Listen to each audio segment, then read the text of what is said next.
하시네. 말씀 증거하실 담임 목사님 위해서 다 같이 기도하겠습니다.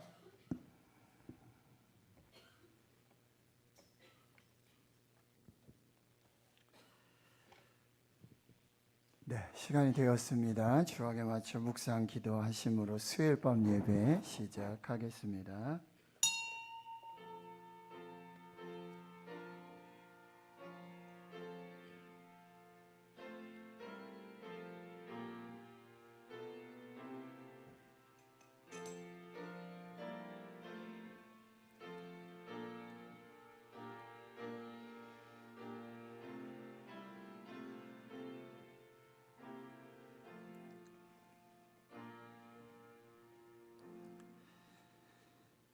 하나님 감사합니다. 오늘 수요일 밤 예배로 또 주의 몸된 교회에서 사랑하는 주의 성도들과 함께 성령 안에서 신령과 진정으로 주의 말씀 붙들고 기도하며 예배할 수 있는 은혜 주심 감사합니다. 주께 드리는 예물이 있습니다. 주님 예배 드릴 시간과 장소와 생명 주심에 감사합니다. 무너진 하나님과의 빈틈을 막아주시고 예배 은혜 받게 하옵소서.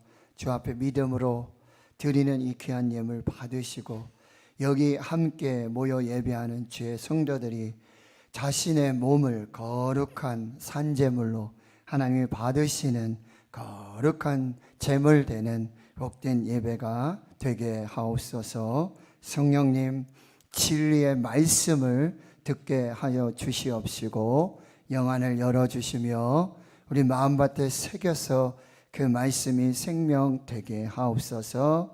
진리이신 예수 그리스도의 이름으로 기도하옵나이다. 아멘. 찬송가 183장입니다.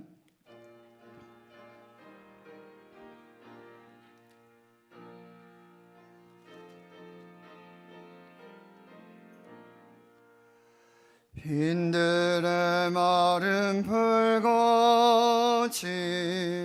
시들은 나의 영혼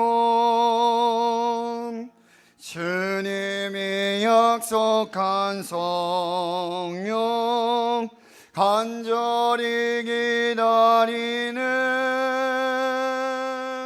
가물어 메마른 땅에 단비를 내리시는 성령의 단비를 부어 새 생명 주옵소서. 잠가운 빗소리 들려 산천이 춤을 추네. 봄비로 내리는 성령 내게도 주옵소서.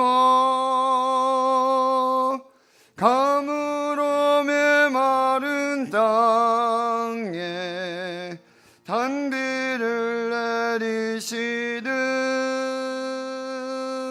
성령의 단비를 부어 새 생명 주옵소서. 절 따라 우러를 내려 조목이 무성하니 갈급한 내 심령 위에 성령을 부소서. 가물어 메마른 땅에 단비를 내리시는 성령의 단비를 부어 새 생명 주옵소서. 참되신 사랑의 언약 어길 수 있사오랴. 오늘의 흡족한 은혜 주실 줄 믿습니다. 가물어 메마른 땅에 단비를 내리시는 성령의 단비를 부어 새 생명 주. 가물어 메마른 땅에, 가물어 메마른 땅에 단비를 내리시는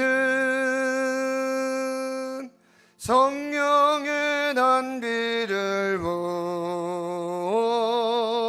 새 생명 주옵소서. 아멘.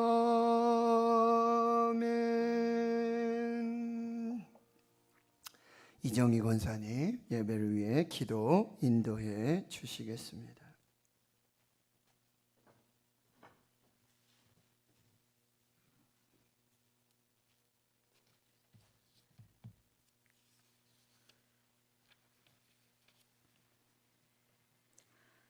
우리의 목자 되셔서 선한 길로 인도하시고 부족함이 없게 하시는 하나님을 찬양합니다. 사랑과 자비가 많으신 하나님 아버지, 우리를 주님의 자녀로 택하여 주셨지만 그 은혜를 잊을 때가 많았으며 하나님이 우리의 생각과 삶의 중심이 아닌 세상 것에 만족을 구하며 살아온 우리의 죄를 용서하여 주시옵소서. 우리를 긍휼히 여기시사 때를 따라 돕는 은혜를 허락하시고 성전에 나와 마음과 뜻과 정성을 다하여 예배드릴 수 있게 하심을 감사합니다. 하나님을 가까이 함이 내게 복이라는 말씀의 뜻을 따라 어떤 상황에서도 피난처 되시는 하나님을 가까이 하고 주께서 주시는 신령한 복과 은혜를 받아 누리며 나누고 증거하는 우리의 삶이 되게 하옵소서. 전능하신 하나님 아버지, 이 시간 간절히 기도합니다. 우크라이나 전쟁이 종식되게 하시고 이 땅의 모든 기근과 여러 가지 전염병들이 속히 소멸되고 종식되게 하셔서 온 세계와 열방 가운데 하느님의 나라와 평화가 임하게 하옵소서. 호국 보훈의 달을 보내며 나라를 위해 목숨을 바친 숭고한 영혼들과 지금도 아픔을 겪고 있는 이들을 기억하며 기도하게 하옵시고 이 나라 대통령과 위정자들을 붙들어 주셔서 그들이 예수 그리스도의 성품을 본받아 서로 같은 뜻을 품고 나라와 국민을 위해 일하게 하옵소서. 주님, 감동이 없는 이 세상에 한국 교회가 이 땅의 희망이 되게 하시고 세상을 이롭게 하는 복음의 통로가 되어 교회와 나로 인해 생각지 못한 기쁨을 얻는 사람들이 많게 하옵소서. 우리 교회에 세우신 새로운 일꾼들과 모든 성도들이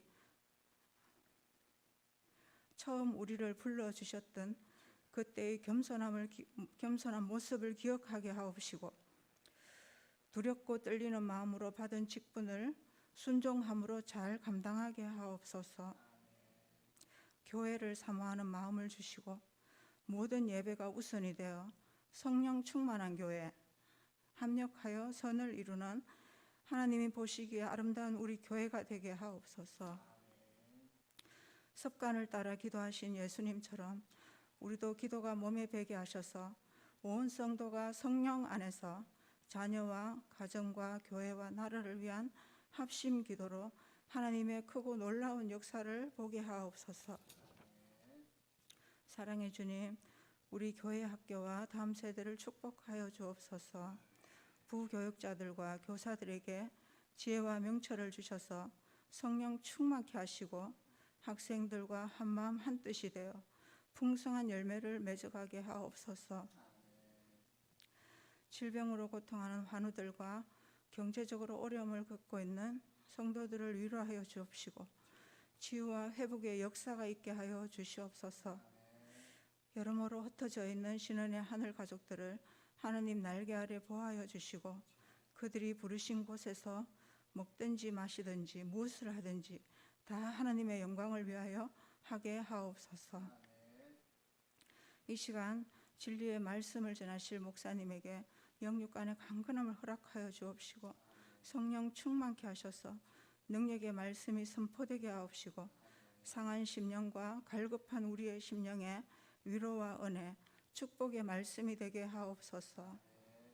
그렇게 하실 하나님을 기대하며 예수님의 이름으로 기도드립니다. 아멘.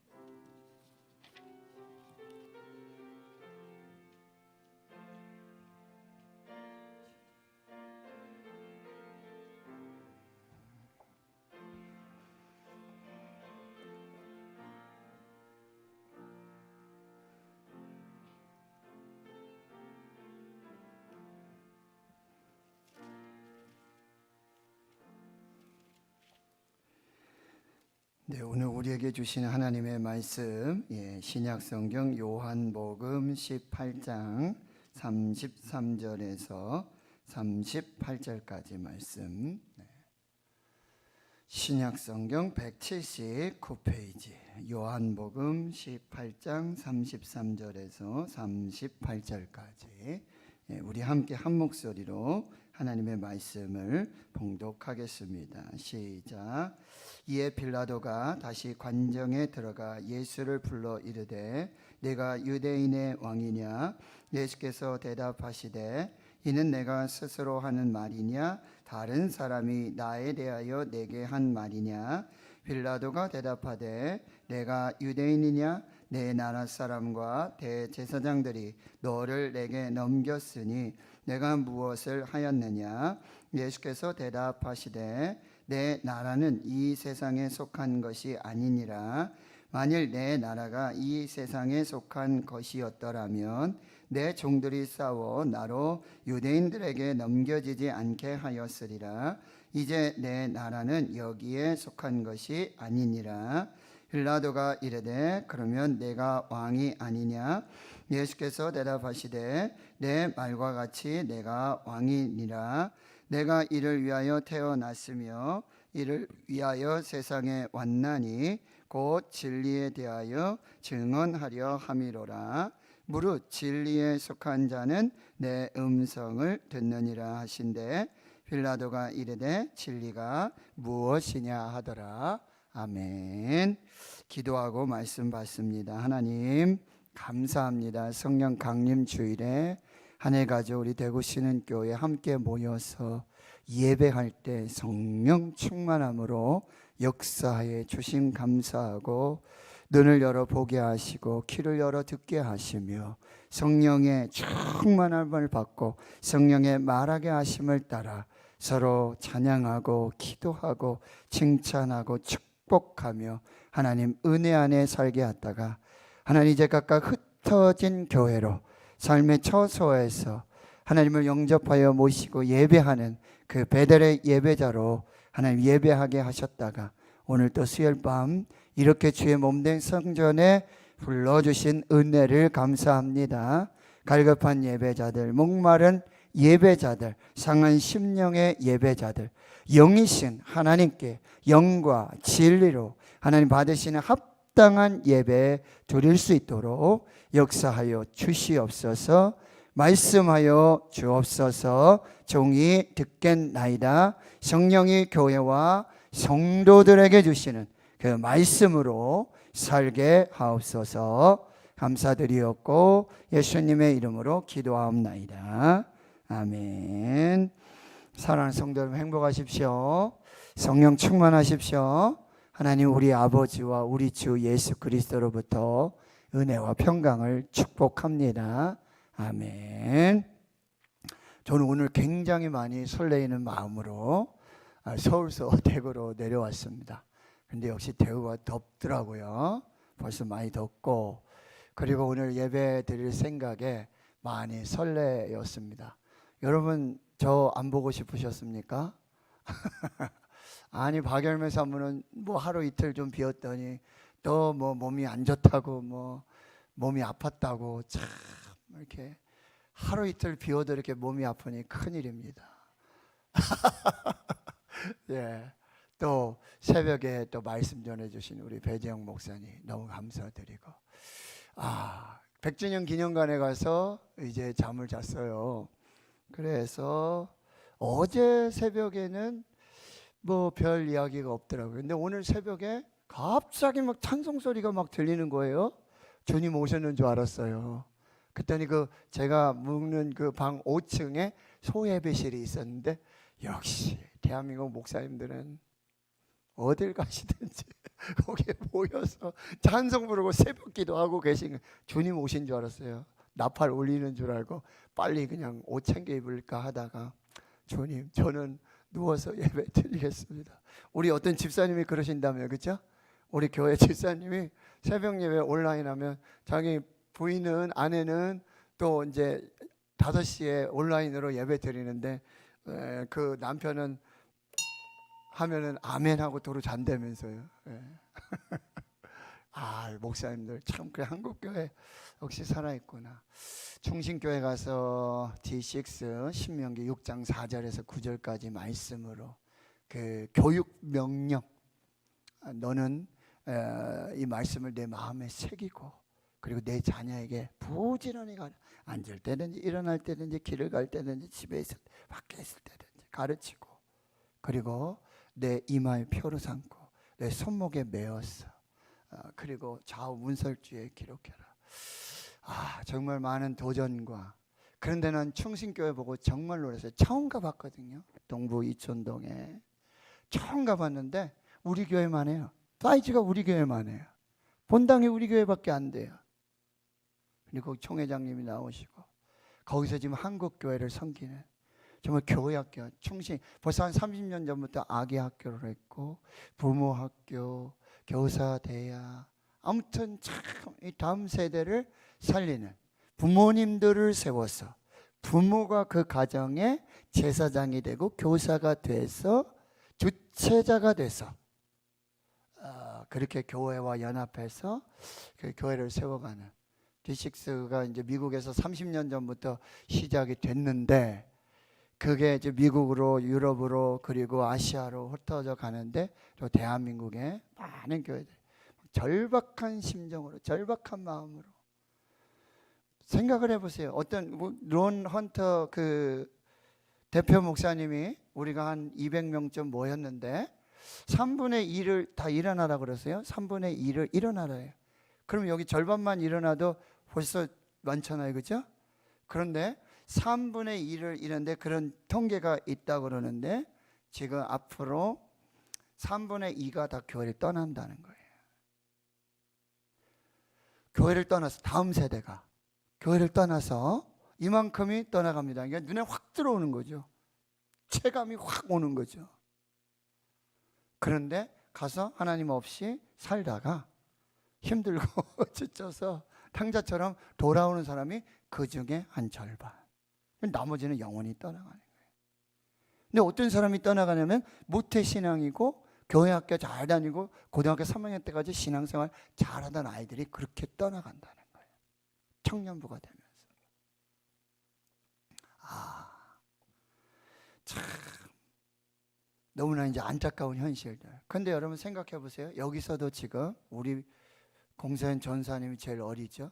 저 은혜가 있군요. 그리고 지금 제 또래, 저가 50이에요. 지금 벌써 52이에요. 가장 젊은 나이에요. 배정 목사님이가. 지금 새벽 기도 제가 제일 젊잖아요. 배 목사님이라.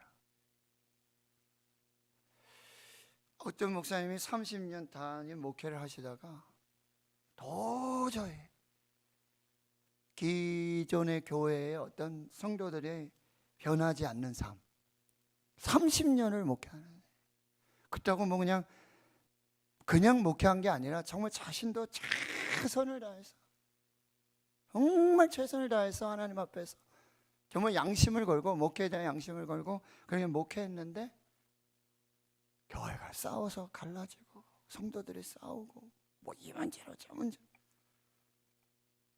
그래서 은퇴를 5년 일찍 하시고 차라리 내가 다시 개척하겠다, 처음부터 다시 시작하겠다. 그리고 거기에 오신 거예요.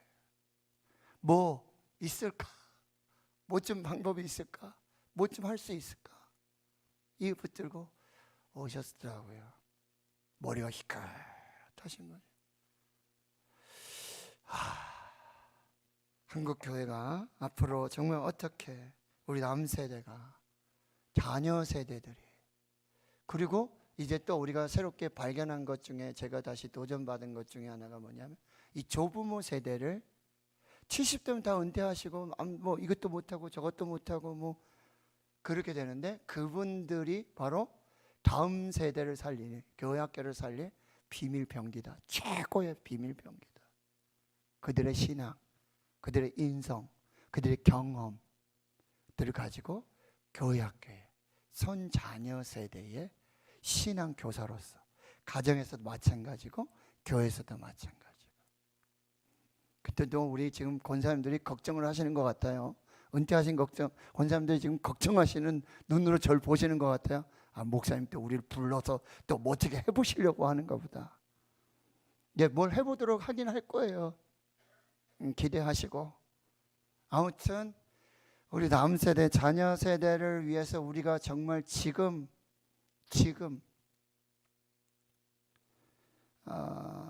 결론은 그거였어요. 내가 변해야 된다. 내가 바뀌어야 된다. 내가 아무리 다음 세대 뭐 우리 가정부터, 나부터 영적 제사장의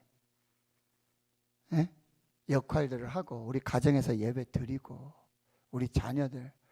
근데 걱정이에요. 거기 뭐 사례들 보면 막 은혜 또래, 고 유치부 아이들, 그런 아이들이 막 하나님 앞에서 비전을 막 꿈꾸고 그 D6 스피치라 그래가지고 막 청년들까지, 청년도 아직 결혼 안 한 청년인데 그 D6 그 어떤 교육 명령에 따른 말씀 중심의 그 신앙 훈련을 받은 9개월 동안 받은 그 청년이 그렇게 얘기하는 거예요. 뭐냐고? 난 아직 결혼 안 했지만 내가 결혼할 것이고, 내 결혼해서 내 자녀들을 말씀으로 신앙 교육할 것이고, 내 손자 손녀들을 내가 말씀으로 가르치. 이게 결혼도 안 했는데. 근데 그 청년의 아버지는 교회 안 다니는 분이고 어머니는 그렇게 교회, 우리 송하영 권사님처럼 아주 강단을 섬기시고 꽃꽂이 하시며, 정말 목사님이 무슨 목회하시고 그런다면, 외국 가신다 그러면, 선교 가신다 그러면 확 이렇게 또 후원도 하시고 정말 천사 같은 그분인데 뇌종양이 오셔서 60도 안 돼서 돌아가신 거예요. 그런데 남편 안 믿고 자기 혼자서, 이제 딸이 있는, 딸 셋인데 큰 딸인데 그 딸하고 가정에서 매일매일 1시간씩 기도하고 말씀 큐티하고. 근데 그 딸이 그 엄마랑 그렇게 했던, 또 교회에서 D6 하면서 말씀 나누고 그렇게 했던 그것을 고백하면서, 난 아직 결혼 안 했는데 결혼하면 내 자녀들을 그렇게 기를 것이고 내 손자 손녀를 기대한다. 하나님이 그 교회 장로님 아들하고 이제 얼마 있으면 결혼한다고 그러더라고요. 거기다 사례를 보면 막 교회 학교 어린이들이 막 그렇게 하나님 앞에, 요즘 거기 역전이, 신앙의 역전이 나오는데 뭐냐면은 이제 오히려 부모들이 아이들을 가르치는 게 아니라 그렇게 훈련받은 아이들이 아빠 예배 드립시다, 엄마 예배 드려야죠, 어디 가세요? 이런 역전들이 나타나고, 그 교회 아이들은 고3만 되면 벌써, 고3만 되면은, 고등부만 되면 자기는 교회 학교 가서 저기 교사한다고 자기들이 훈련을 받고 그런 사랑과 은혜를 받았으니 그걸 다음 세대로 자녀들에게, 그 후배들에게, 동생들에게 흘려보내겠다는 거예요. 그래가지고 교회 학교 담임 목사님이, 교회 학교 교육 목사님이 말린대요. 야, 너 대학 가서, 청년부 가서 네가 더 훈련 받고 그리고 해라. 말릴 정도로. 근데 다 그런 어린 아이들 이렇게 하는데, 저는 지금 겸이하고 신이가 벌써 청년이잖아요. 대학생이잖아요. 군대 갔다 왔잖아요. 이 아이들을 어떻게 해야 되냐. 이 아이들 지금 머리 다 컸는데 아빠 뭐 내가 알아서 예배해요 막 이러는데, 그 아이들 데려놓고 어떻게 해. 고민이 많이 됐어요. 분명히 이제 제가 가정 예배 드리자고 그러면은 이제 우리 애들이 그렇게, 아빠 또 세미나 갔다 오시더니, 또 어디 갔다 오시더니 우리가 또 실험 마루타가 돼가지고 또 이제 뭐 어떻게 또 아빠가 또 뭐 하시려고 그러는구나. 벌써 이제 다 시나리오가 그렇게 나오잖아요. 그래서 저를 어떻게 이제 겸이하고 신이를, 정말 죄송합니다, 꼬셔가지고 어떻게든지 꼬셔가지고 이제 이걸 시작을 해봐야 될 것 같은데 오늘 기적이 일어났어요. 이거 무거운 마음으로 내려왔는데 노겸이 지금 방송국의 아나운서하고 뭐 이렇게 시와 찬미로 해서 말씀도 해야 되고 이렇게 설교 예화도 이렇게 해서 뭐 이렇게 글 쓰고 뭐 다 해야 된단 말이죠. 저한테 연락이 왔어요. 아빠, 오늘 제가 이걸 해야 되는데 이제 실제입니다. 아빠, 이거 해야 되는데 성경 구절 한 구절하고 거기에 맞는 우화 하나 보내달래. 우화. 목사 아들이 예화도 모르고 우화라 그래. 참나. 그래가지고 제가 또 급히 또 우리 정유 이상근 목사님, 제가 잠깐 말씀드렸잖아요. 목사님이 어려서 갑자기 발 뒤꿈치가 너무 아픈 거예요. 그런데 그때는 이제 정말 병원도 뭐 마음대로 갈 수 없고 뭐 가도 이렇게 뭐 이거 그렇게 쉽지 않잖아요. 그러니까 이 상근 목사님께서 어렸을 때 그 느티나무 아래 가서 40일 작정 기도를 했대요. 이제 그런 또 신앙들이 있었잖아요. 그때는 그 신유의 역사들이 있고 하니까 40일 금식하며 기도했는데 응답이 없더라는 거예요. 너무 힘들고 너무 그래가지고 학교도 제때로 못 가고 이거 아프니까. 그래서 검정고시 보고 대학도 막 1, 2년 늦게 가고. 그런데 그 시간에 오히려 하나님께 기도하면서 성경 말씀을 읽으면서 암송하면서 그렇게 지냈다는 거예요. 그런데 그 시간이 이상근 목사님이 신구약 주석을 다 쓰셨잖아요. 창세기로부터 계시록까지 신구약 주석을 목회를 아주 훌륭히 하시고. 근데 이제 은퇴하고 1996년이신가 이제 그래도 자꾸 아프시니까 정형외과 선생님 성도가 있어서 병원에 한번 오시죠. 그래 가서 이제 엑스레이를 찍어보니까 거기에 1.5cm의 쇠가 박혀 있는 거예요. 바늘 같은. 그러니까 어려서 맨발로 이렇게 다니면서 이렇게 했는데 그걸 이제 발견 못한 거죠. 그냥 뭐 좀 그런가 보다 하고 그리고 기도하고 뭐 했는데 안 되니까. 근데 그 1.5cm 이 쇠를 딱 빼니까 뭐 씻은 듯이 그냥 탁 낫는 거죠.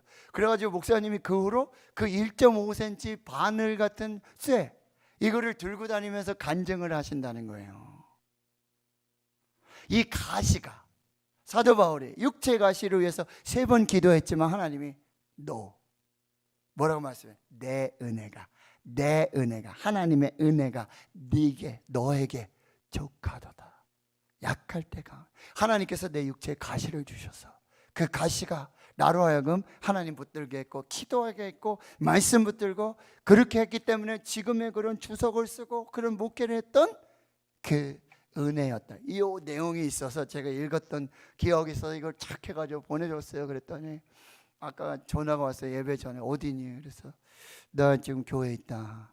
아빠 오늘 제가 통닭 쏠 테니까 일찍 들어오세요. 그래서 통닭 가지고 되겠냐? 우리가 좀 열심히 해봐야 되지 않겠냐? 그랬더니 노겸이 아빠랑 그 신학대학교 가기 전에 한 달 정도 구약하고 신약 공부하면서 신대원 신학교 가기 전에 그 시험 공부하는 게 있어요. 그걸 통과해야 되는데 그거 했던 기억이 너무 좋대. 내가 듣고 싶었던 소리잖아요. 그래서 그래 한번 해보자.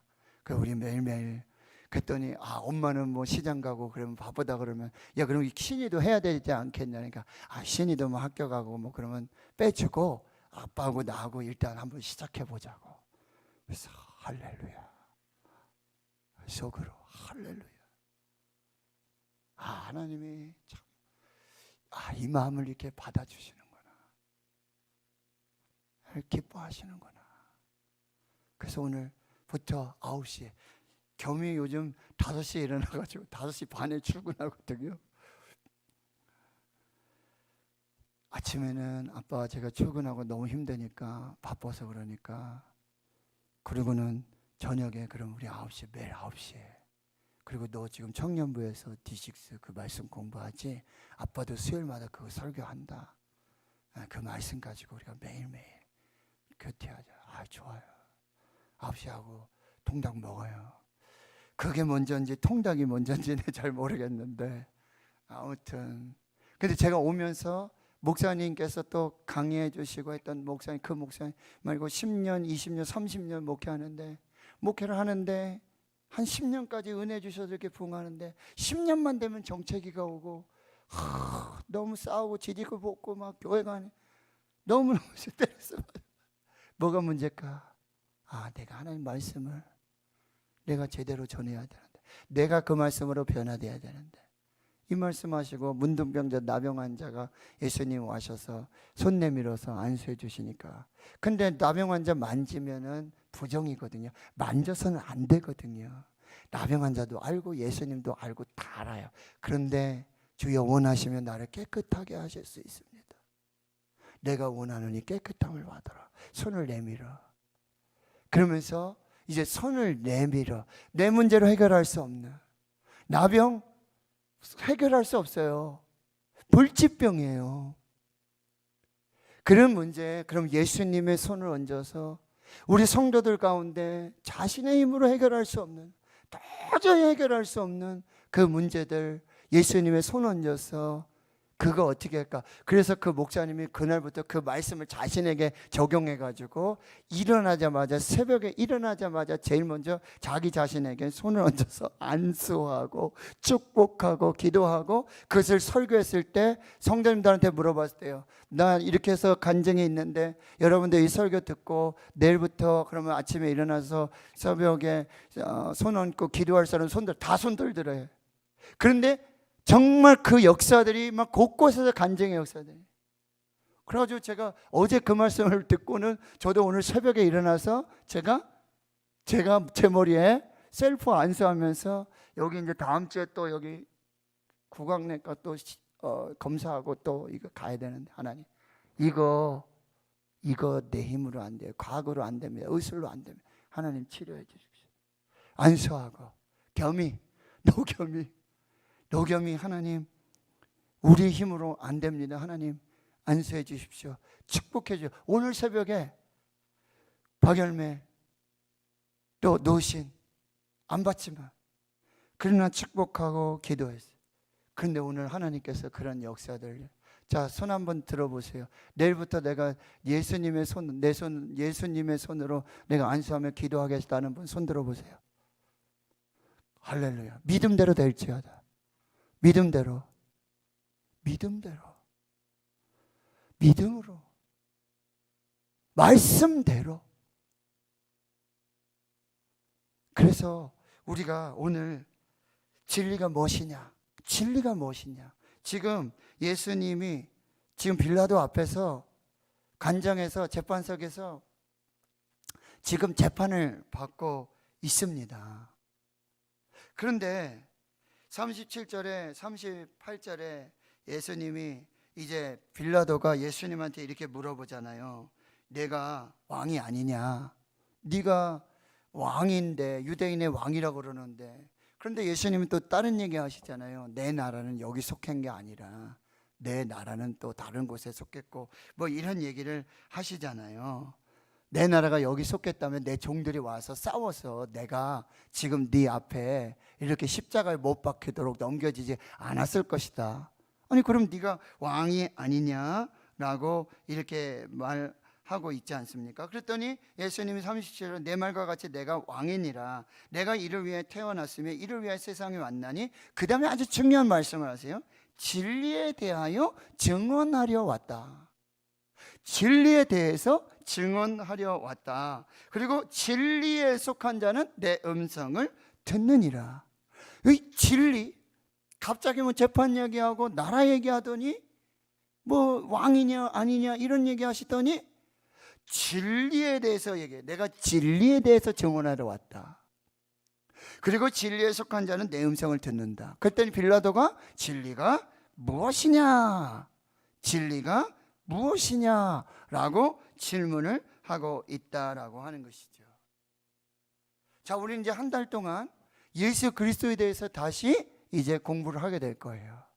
그럼 예수 그리스도는 지금 진리를 위해서 진리를 증언하러 오셨고 이 땅에, 그리고 진리에 속한 자들은 내 음성은 곧 하나님의 음성이죠. 하나님의 음성을 듣고 이 진리에 대해서 알게 될 것이다 라는 말씀을 하신다는 거죠. 그럼 진리가 무엇이냐 라는 빌라도의 질문처럼 우리도 세상 속에서 이 질문을 받는다는 거죠. 진리가 뭡니까? 요즘의 진리는 어떤 진리죠? 절대 진리를 거부해요. 상대 진리예요. 자기가 봤을 때 진리면 진리예요. 둘이 얘기하가도 자기가 이 사람이 진리라고 얘기하는 진리인데 상대방이 봤을 때는 내가 보기엔 진리가 아닌 것 같아. 그럼 진리가 아니에요. 이것이 요즘 시대의 절대 진리 앞에 상대적 진리의 이 모든 것을 우리가 볼 수 있는 그런 상황이라고 한다는 것이죠. 이 시대의 진리는 객관적이거나 절대적인 것이 아니라 상대적인 것으로, 그리고 자신들이 원하는 방법으로 자기가 생각하기에 진리면 진리예요. 자기가 생각하기에 진리가 아니면 진리가 아니에요. 이렇게 얘기하는, 당신에게는 진리인 것 같은데, 우리가 아무리 진리를 얘기한다 그래요, 진리를 전한다 그래요. 그런데 세상 사람들은 뭐라 그래요? 당신은 진리라고 말하고 당신은 진리인 것으로 생각하지만 내가 생각하기에는, 내가 받기에는 진리가 아닌 것 같습니다 하면 진리가 아닌 것이 되고 마는 거죠. 절대 진리를 거부하고 부인하는 그런 시대예요. 그런데 이 절대 진리가 없으면, 기준이 없으면, 여러분 히틀러가 유대인을 그렇게 학살해요. 근데 우리가 생각해 봤을 때 이건 옳지 않은 것 같은데? 그런데 어떤 사람들은 뭐야? 나치즘을 믿는 그 사람들, 히틀러를 추종하는 사람들은 그게 진리라고 말하는 거예요. 우크라이나 전쟁이 지금 일어났는데 러시아에는 이 합당한 전쟁이에요. 정당한 전쟁이에요. 그런데 다른 나라, 우크라이나나 다른 미국, 유엔 이런 나라들 봤을 때는 이 정당하지 못한, 진리가 아닌 그런 전쟁이 지금 일어나고 있다라고 하는 것입니다. 두 사람이 스카이 다이빙을 하는데, 한 사람이 이제 스카이 다이빙 하려고 이제 점프하려고 있는데 옆에 있던 사람이 빨리 낙하산을 좀 빨리 입어라. 그래야 떨어지면서 낙하산을 풀어야 스카이 다이빙 해가지고 죽지 않고 살 수 있지 않겠냐 했더니, 이 스카이 다이빙 하는 사람이 나는 낙하산 필요 없다. 낙하산 없어도 살아날 수 있다. 아니 지금 무슨 소리냐, 지금 만유 인력의 법칙이 있어가지고 네가 떨어지면 그냥 그 중력에 의해서, 법칙에 의해서 네가 죽게 될 건데 빨리 낙하산을 입어라. 그리고 떨어져야 된다. 그랬더니 이 사람이 이렇게 하는, 걱정하지 말아라. 만유 인력의 법칙은 너에게는 사실일 수 있지만, 너에게는 진리일 수 있지만 그건 사실이 아니야. 나는 그걸 진리로 믿지 않아. 나 내려갈게. 지상에서 만나? 라고 얘기를 하고 있다는 거예요. 여러분 여기서 절대적인 진리, 진실이 있죠. 무엇입니까?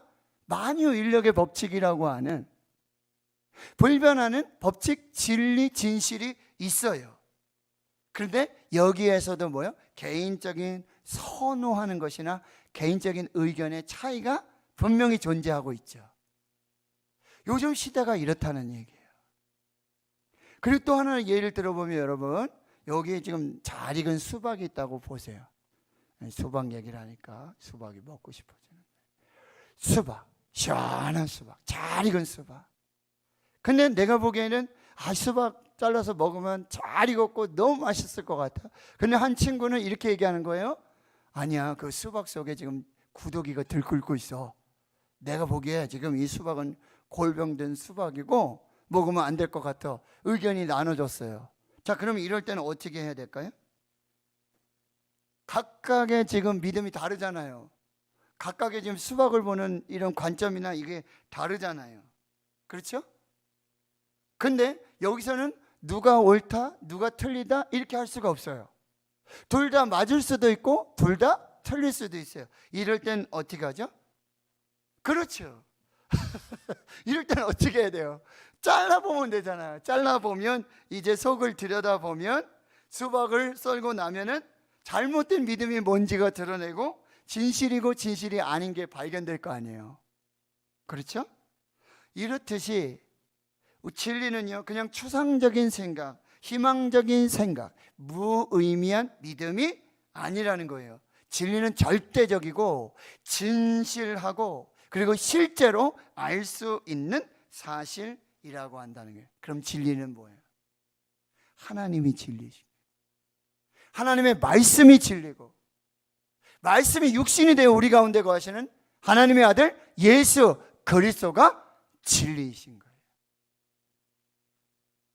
이 진리의 기준이 분명해야 되고, 이 진리의 기준이 표준이 되어야 한다라고 하는 것입니다. 여기서 지금 빌라도가 물어보잖아요. 진리가 뭐냐? 질문이 잘못된 거예요. 진리가 뭐냐가 아니라 진리가 누구냐 이렇게 물었어야 돼요. 지금 빌라도는 진리이신 예수님 앞에서, 불과 몇 미터 안 되잖아요, 그 앞에서 정말 그가 진리를 원하고 진리를 얻고 진리를 찾고 진리를 통해서 구원을 받고자 했다면 진리가 무엇이냐가 아니라 진리가 누구입니까? 그런데 우리에게 또 하나의 진리는 뭐죠? 절대 불변하는, 변하지 않는 진리는 우리는 죄인이라는 거예요. 나는 죄인이에요. 그래서 나는 죽어요. 멸망해요. 그런데 예수 그리스도만이 우리의 구세주가 되는 거예요. 예수 그리스도만이 우리의 구원자가 되셔서 우리를 죄에서 구원하실 수 있고, 그래서 십자가 부활이 있다라고. 이게 진리라는 거죠. 모든 사람이 죄를 범하였음에 하나님의 영광에 이르지 못하고 죄의 삭은 사망이라고 하고, 의인은 없나니 하나도 없다. 이게 진리예요. 그리고 그 진리 가운데 오직 예수 그리스도만이 구원자가 되신다. 이게 진리라고 한다는 거죠. 그래서 진리는 여러분 배타적입니다. 여러분 요한복음 오늘 14장 6절을 한번 같이 볼까요? 14장 6절, 너무나 잘 알고 있는 말씀이죠. 요한복음 14장 6절 같이 한번 읽겠습니다. 시작. 예수께서 이르시되 내가 곧 길이요 진리요 생명이니 나로 말미암지 않고는 아버지께로 올 자가 없느니라. 아멘. 이 말씀이 진리인 줄 믿으십니까? 아멘이십니까? 그런데 하나님 모르고 예수님 모르고 진리를 모르는 사람들은 이 말을 뭐라고 얘기하죠? 기독교는 너무 배타적이다. 자기들밖에 모른다. 구원이 자기밖에 없다고 얘기한다. 요즘 그런 진리가 어디 있어? 요즘 그런 종교가 어디 있어? 여러분 진리는 배타적입니다. 그러나 진리는 변하지 않습니다. 예수께서 길이요 진리요 생명이고 예수 그리스도로 말미암지 않고는 아버지께로 올 자가 없고 구원받을 자가 없는 줄 믿습니다. 이것이 진리입니다. 그래서 진리는 배타적일 수 있다라는 사실입니다. 그러나 현대는 이 객관적이고 절대적인 그리고 사실인 이 진리를 거부하고 있다라고 하는 것이죠. 진리의 기준이 있어야 되는데 그건 하나님이시고 하나님의 말씀이시라고 한다는 것이죠. 기준이 있어야 돼요. 그것은 바로 하나님, 하나님의 말씀, 그리고 진리이신 예수 그리스도, 이것이 기준이라고 한다는 거예요. 근데 요즘은 상대주의, 그렇죠? 이것은 뭐예요? 아무것도 절대적이지 않다라고 말하는 거죠. 그게 진리가 되어버렸어요. 야, 절대적인 게 어디 있어? 아무것도 절대적이지 않아. 이게 진리야 라고 말하고 있다라고 하는 것이죠. 그런데 여러분, 아무것도 절대적이지 않아, 이것조차도 진리가 아니죠. 그렇죠? 아무것도 절대적이지 않아, 이것조차도 진리가 아니에요. 오직 절대적인 진리는 하나님의 말씀, 진리이신 예수 그리스도. 그래서 진리는 배타적이라고 한다는 사실. 그런데 그 진리가 바로 성경에 계시되어져 있다는 거예요. 여러분, 지금 기준이 있어야 된다고 제가 말씀드렸어요. 기준이 없으면 1815년에 파리에 국제도량형국, 무슨 보건국, 행정국, 이게 부서를 말하죠. 1815년에 파리에 국제도량국이 생겼는데 그게 뭐냐면은 도량형을, 우리는 한 되라고 그러고, 뭐 미국엔 리터라고 그러고, 뭐 cc라고 그러고, 뭐 이렇게 하잖아요. 근데 이게 너무 중구난방이다 보니까 이게 국제적인 기준이 있어야 되겠다 해서 1815년에 파리에 국제도량형 국이 신설돼 가지고 도량형을 기준으로 하게 됐다는 거죠. 이와 같이 진리에는 절대 기준이 있어야 되는데 그 진리가 바로 성경에 계시되고 기록되어져 있다라고 하는 거예요. 성경 말씀이 하나님의 말씀이고 하나님의 말씀은 진리라고 한다는 거죠.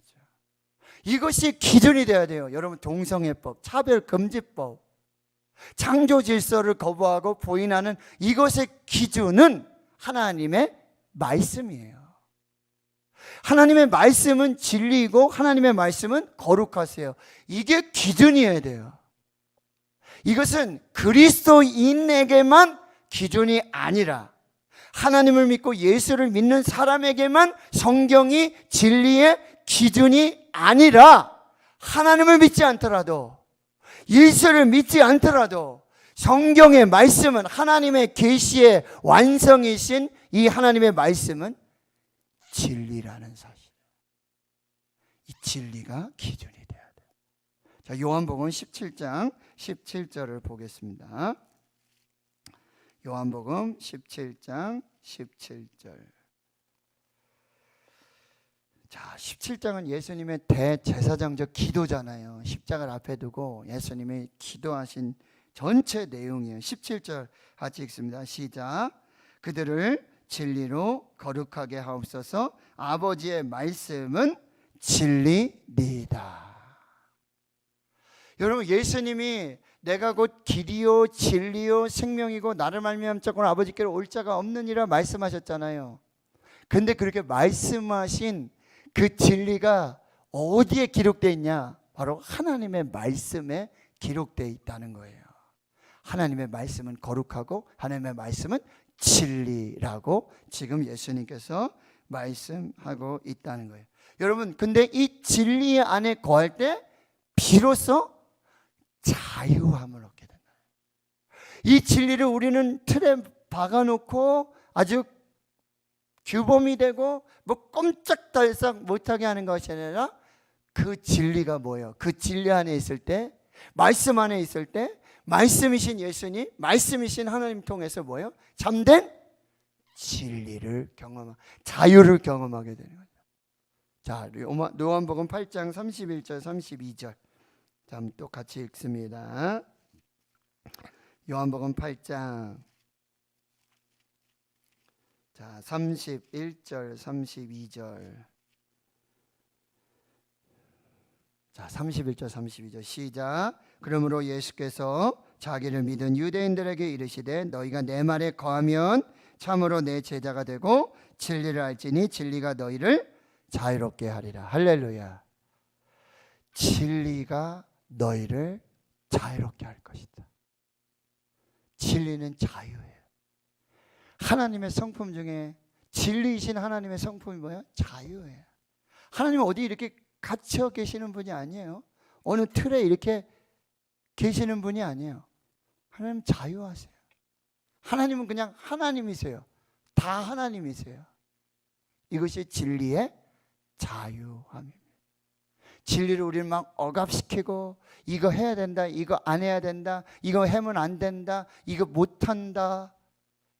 그게 아니에요. 진리는 자유예요. 진리는 자유한다라고 하는 사실을 여러분이 꼭 기억하시고, C.S. 루이스가 단순한 기독교에서 이 변증학자가 이렇게 얘기해. 진리를 찾으면 결국 자유를 찾을 수 있다. 그런데 자, 순서를 보세요. 진리를 찾으면 결국 자유를 찾을 수 있다. 그런데 자유를 찾으면 진리와 자유를 다 잃어버릴 수 있다. 진리를 찾으셔야 돼요. 진리를 만나야 돼요. 진리 안에 거해야 돼요. 그때 참 자유와 평안을 누릴 수 있다라고 하네요. 그런데 하나님의 말씀이 곧 진리이고 하나님의 말씀이 곧 자유함이라고 한다는 사실을 여러분이 꼭 기억하시고, 여러분 이것을 꼭 기억하세요. 성경 하나면 충분합니다. 성경에 모든 과학이 다 있고요. 성경에 모든 역사가 다 있어요. 성경에 모든 가정의 일들 다 있어요.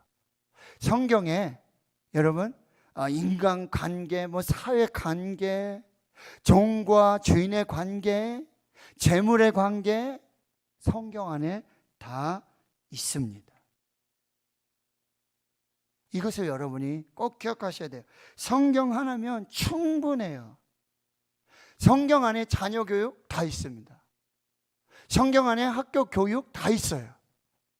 성경 안에 이 세상의 질서, 법, 사회, 문화, 관습, 성경 안에 다 있어요.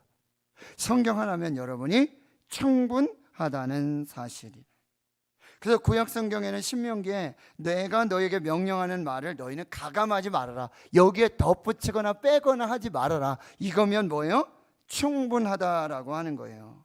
내가 너에게 명령하는 이 모든 말을 너희가 지켜 행하고 그것에 가감하지 말아라. 여러분 계시록 22장에 어떤 말씀이 있는 줄 아세요? 이 두루마리에서 무엇을 덧붙이면 그 화가 덧붙일 것이고, 그 계시에서 뭐를 더 빼면 그 화가 더해질 거라고 분명히 말씀하고 있어요.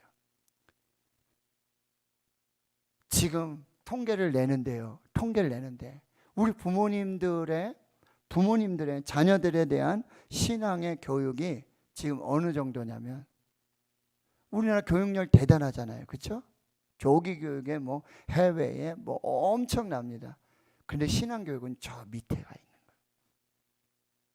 거예요. 인성, 또 학업, 결혼, 취업, 이게 우선이고, 자녀들 그렇게 사랑한다고 그러면서 신앙의 교육은 맨 밑에가 있어요. 이게 문제라는 거예요. 부모님들이 뭐라고요? 신앙은 신앙이고 성경은 성경이고 너 대학 가야 되잖아. 에? 종직자 자녀들의 가정이 더해요. 전화요. 전사님이, 목사님이 전화해서 수련회 있습니다. 이번에 주일에 우리 특별 훈련인데 토요일 날 전사님 전화하지 마세요. 목사님 전화하지 마세요. 우리 애들 그냥 알아서 해요. 여러분 지금 중고등부 부모님들 딱 모셔놓고 내일 주일인데 9시, 11시에 우리 예배 드리는데 11시에 지금 강남에서 1타 강사가 내려와서 입시 제도에 대해서 딱 이야기한다 그래요. 그러면 다 부모님들이 어디로 가죠? 1타 강사로 가는 거예요. 한 번인데 52주 중에 한 주인데 그런데 그 우선순위가 자녀들의 인생에 중요한 영향을 미치고 있다. 왜요? 성경이 기준이 안 돼서 그래요. 성경 하나면 충분해요. 성경에 모든 것이 있어요. 여러분 옛날에는요, 성경 교육이, 교회학교 교육이 세상의 교육을 더 앞서 나갔어요. 맞죠? 다 어디 가서 여러분 교회 다니는 친구들이 다 전교 1, 2등 하고 했어요. 저 때만 해도 죄송합니다. 저도 벌써 라떼가 됐네요. 저 때만 해도 교회 다니는 친구들이 교회에서 중고등부 회장하고 그런 친구들이 가면은 학교에서도 인정받고 마을에서도 인정받고 공부 잘하고 품성 좋고 예의 바르고 다 이랬어요. 근데 요즘 참 죄송한 상황인데요. 뭐요? 공부 못하고 찌질이 이런 애들이 교회 오는 거예요. 너 아직도 교회 다니니? 너 교회 아직 안 끊었어? 이런 얘기 한다는 아이들이요. 요즘 대학생들이요, 가서 전도를 하려고 그러면 뭐 CCC 누구든지 전도를 하려고 그래요. 목사님들이, 간사님들이 가서 전도를 하려고 그러면 요즘 대학생들이 뭐 갖고 다니는지 아세요? No gospel. 이거 만들어 가지고요, No gospel 이렇게 보여준대요. 나한테 전도하지 마세요. 요즘 청년들이 그렇게 다닌다는 거예요. 아셨어요, 그걸? 그런 카드 들고 다닌대요. 나는 하나님 믿지 않습니다. 나한테 전도하지 마세요. 카드를 딱 보여줘요. 충격적인 소식. 예? 그렇게 모태신앙으로 그렇게 신앙생활하던 청년들이 딱 저 1년 동안 교회 안 나가겠습니다. 신앙생활 안 하겠습니다. 뭐 할 거냐? 제 마음대로 살 거예요. 이게 요즘 청년들의, 요즘 중고등부 현실이라는 거예요. 중고등부 끝나면 교회 끝. 그동안은 할아버지, 할머니, 엄마, 아빠 체면 봐서 내가 갔지. 이제 내가 성인이야. 나도 성인이에요. 제가 결정해요. 교회 끝. 이것이 요즘 상황이라는 거예요. 지금 중고등부 청소년들이요, 3.7%예요. 3.7%. 지금 한 반에 20명밖에 안 된대요. 20명밖에 안 돼요. 그런데 뭐 시험이다 뭐 해가지고 지금 우리 반에 한 명이 안 왔어요. 그죠? 그러면은 전체가 지금, 근데 걔가 왔어요. 그러면 그 3.7%가 살아나요. 근데 여러분 중요한 사실 아세요? 바닷물이 그렇게 많잖아요. 바닷물, 그 물이 다 어디? 바닷물 목마르다고 그 물 다 마실 수 있어요? 못 마시죠. 왜 그렇죠? 거기 뭐가 있으니까. 소금이 녹아 있잖아요.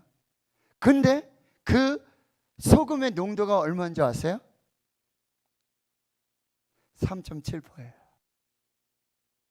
3.7%만 있어도 바닷물이 되는 거예요. 그거 없으면 바닷물이 아니죠. 더 많아도 안 되고 더 적어도 안 돼요. 그거예요.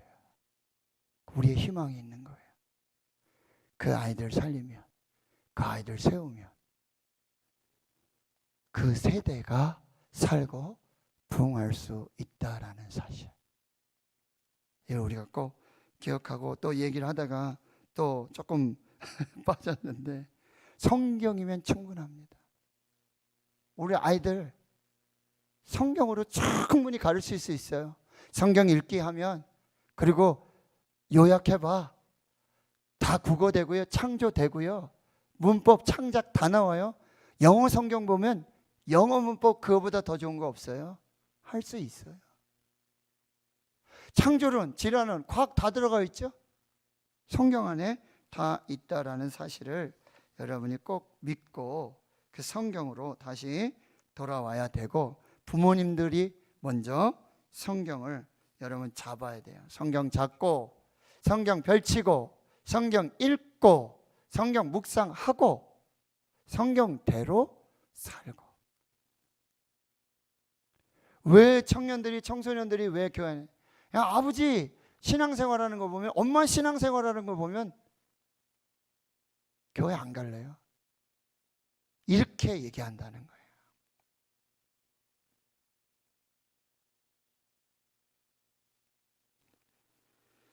가장 많이 팔린 책 성경이에요. 가장 오래도록 계속해서 팔리는 책 성경이에요. 위대한 인물들이 성경을 붙잡고 성경을 펼쳐서 성경을 읽고 성경의 은혜 받고 성경대로 살아서. 여러분, 성경을 읽으면 성경은 뭐라 그랬죠? 진리라 그랬잖아요. 하나님의 진리의 계시의 말씀이에요. 성경을 읽으면 아까 말했죠, 진리가 더 분명해지는 거예요. 그래서 이게 참인지 이게 거짓인지, 동성애가 맞는지 동성애가 틀린지 어디 있으니까? 성경 보면. 주일날 내가 예배를 드려야 되는지, 주일날 학원 가야 되는지, 주일날 내가 세상을 더 사랑해야 되는지, 하나님을 더 사랑해야 되는지, 성경을 읽고 성경을 묵상하면 성경의 진리 말씀을 계속해서 읽고 성경대로 묵상하면 기준이 더 분명해지는 거예요. 여러분, 위조 감별사들이 화폐 5만 원짜리, 만 원짜리, 10만 원짜리 이거 감별하는 사람들이 위조를 감별할 때 무슨 훈련한다고요? 진짜를 발견하는 훈련한다는 거예요. 진짜를 이게 진짜구나, 이게 진짜구나, 그거를 계속해서 훈련하면서 그러면 가짜가 딱 오면 딱 아는 거예요. 여러분, 지금 우리가 이런 시대에 살고 있어요. 진리가 뭡니까? 진리가 누구입니까? 이런 질문을 계속해서 받고 있잖아요. 교회만 진리냐? 교회만 구원이 있냐? 예수만 구원자냐? 성경만 진리냐? 라는 질문을 우리가 계속 받아요. 동성애로부터도 계속 받는 거예요. 계속해서 그런 질문 앞에 우리가 서게 돼요. 기독교인들도 이 절대 진리와 상대적인 진리 앞에서 계속 방황하는 거예요. 갈등하는 거예요. 그런데 성경이 기준이 되고 진리의 말씀인 성경을 탁 새기고 읽고 붙들고 청년들이요, 말씀 붙들면 흔들리지 않아요. 119편 6절, 청년이 무엇으로 그 행실을 깨끗하게 할 수 있습니까? 오직 주의 말씀만 따름이니이다. 우리 자녀들에게, 청년들에게, 중고등부 학생들에게, 그리고 나 자신이 진리의 말씀 붙들고 뭐라고 말씀하시는지 딱 분별이 되는 거예요. 오늘 주일인데 예배 드려야 돼, 예배 안 드려야 돼. 내가 이웃 사랑해야 돼, 사랑하지 말아야 돼. 내가 전도해야 돼, 전도하지 말아야 돼. 갈등할 필요가 없어요. 이게 분명하니까. 이 기준, 이 절대 진리를 붙들고, 여러분, 이 수많은 이 진리를 물어오는 많은 세상 속에서 우리가 진리를 계속해서 지켜나가고, 그리고 그 진리 안에 살 때 진리가 생명이고 진리가 능력이고, 말씀 하나면 충분합니다. 말씀 읽을수록 진리는 더 분명해지고 더 또렷해져요. 거짓이 분명히 드러나고 사탄이 뭔지, 지금 사탄이 뭐라고 지금 속삭이고 있는지, 사탄이 가장 먼저 했던 것이 뭐예요? 진리를 왜곡시키고 진리를 거부하는 거예요. 하나님 명령 주셨잖아요. 말씀 주셨잖아요. 선악과 따먹으면 죽는다. 동산 다른 거 다 되는데 이건 안 된다. 너 죽으니까. 그런데 사탄이 가장 먼저 와서 했던 게 뭐예요? 진리를 왜곡시키는 거예요. 그런데 그 말씀, 진리를 분명하게 붙들고 있었다면, 그게 기준이 됐다면 넘어지지 않는 거예요. 속지 않는 거예요. 거짓말에는 이런 게 있습니다. 이런 게 거짓말의 종류입니다. 이단의 종류가 이렇습니다. 이걸 가르치는 게 아니라 더 진리에 청렴하고 더 진리를 붙들고 진리를 더 명확하게 하고 분명하고, 내 진리가 뭔지, 하나님 말씀의 진리가 뭔지 이것만 정확하게 더 분명하게 확실히 붙잡으면 다른 게 다 가짜고 모조품이고 이거 다 보이고 다 알게 된다라는 사실이에요. 여러분, 진리로 승리하실 수 있기를 주의 이름으로 축원합니다. 366장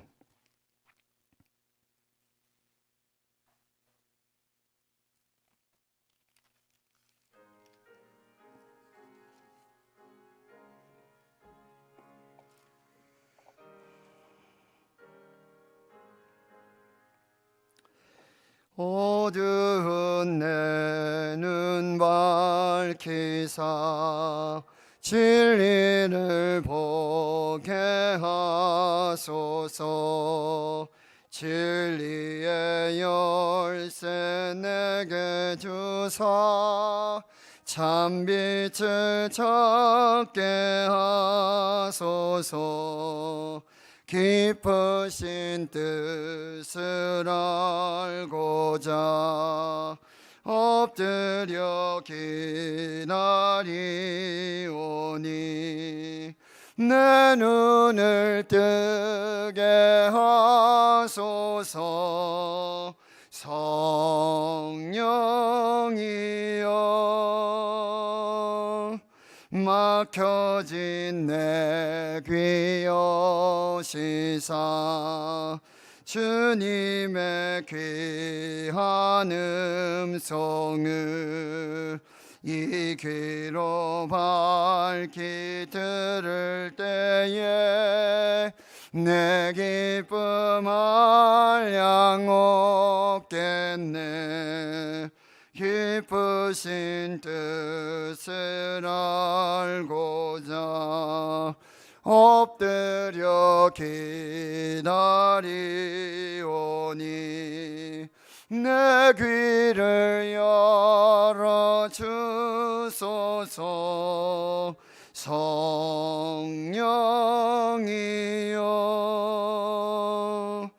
봉해진 내 입여시사 복음을 널리 전하고 차가운 내 맘 녹여주사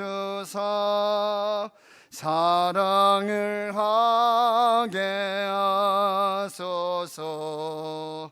기쁘신 뜻을 알고자 엎드려 기다리오니 내 입을 열어주소서. 성령이여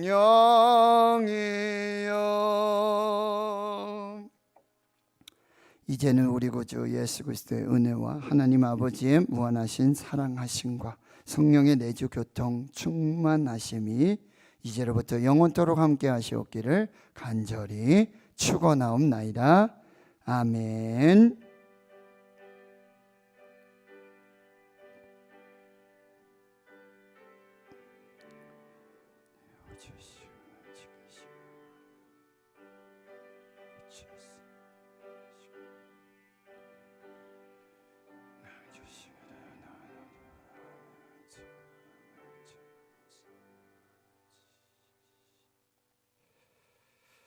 자유롭게 기도하시며 돌아가시도록 하겠습니다.